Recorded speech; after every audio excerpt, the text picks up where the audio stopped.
There's a nice French bakery there. I mean, I wonder if they have secure wireless networks. Security expert James Lyne wants to answer that question, using a data collecting process he calls warbiking. Insecure networks can be a gateway for cybercriminals trying to steal personal information. We took his experiment to New York City's Upper East Side. Occasionally you might hear a little ping from the tablet computer, just a little audio bell. And that's designed to indicate that there's a particular density of insecure wireless networks in the area. Right now, there's probably 70, 80 wireless networks in range. And as we move down the street, block. Absolutely. As we move down the street, there's probably even more. So over our little journey, we'll already be into thousands of wireless networks.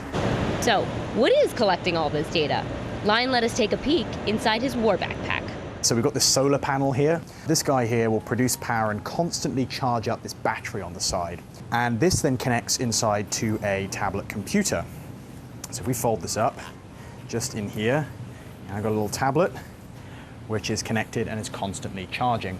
So that makes sure that we can run the scan. This summer, Lyne used that same backpack in London, where he did an extensive experiment for his company Sophos. After 2 days of biking around his home city, testing the security of wireless networks, including hotspots, he came up with some interesting results. So about a third of the wireless networks that we detected had little or no security, and it was about 11% that were actually intentional hotspots.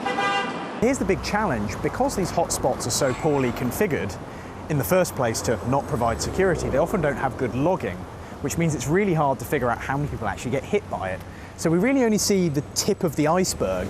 Hotspots are the public wireless networks anyone can connect to in places like local cafes or airports. Cisco says there are about 750,000 Wi-Fi hotspots around the world, and around 800 million new Wi-Fi-enabled devices each year. And as those numbers rise, so do the security risks, at least according to security companies. There's been a real tendency to hype the security problem in quite an alarmist way and talk about cyber war. And what's unfortunate about that is that through all that hyping, I think many of the members of the public have become quite desensitized to it. Lyne says people shouldn't be. Over the 16 blocks we covered, Lyne found about 3,000 networks. 357 of them were entirely open with no password protection, and 602 networks were using web encryption, which is easily cracked by cybercriminals. So how can users protect themselves? The most important thing is firstly make sure it's a trusted hotspot. Ask the owner of the cafe or the hotel that you're staying in which wireless network to connect to.